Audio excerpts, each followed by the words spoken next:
hinkho đây lunghan deilam Kisih kahung-ui sangun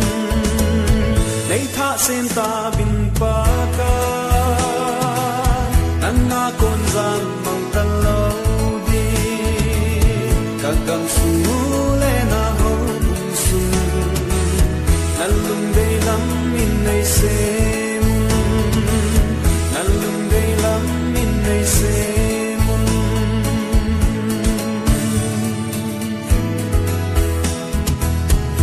Pathen kiselna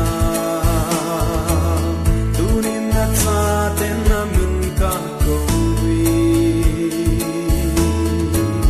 Nalungset Tunin tauvin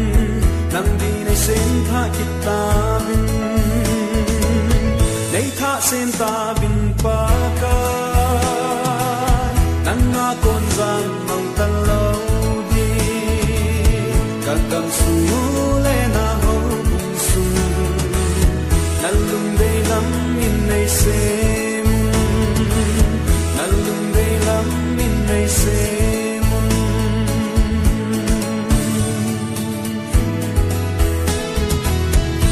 Pakai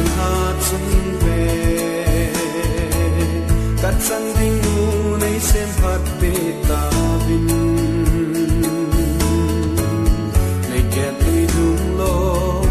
bahsah-in lang Pathen sen tauvin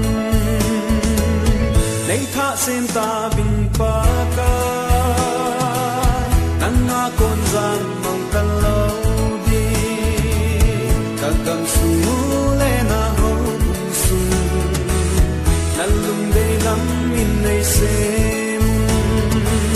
Nalung deilam neisem-un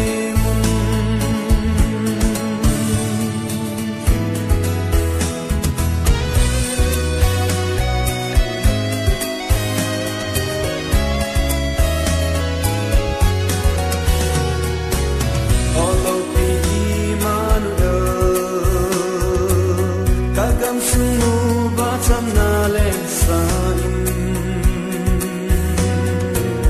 Sutina sate bacay nalatha Sunggang gizin sa tauvin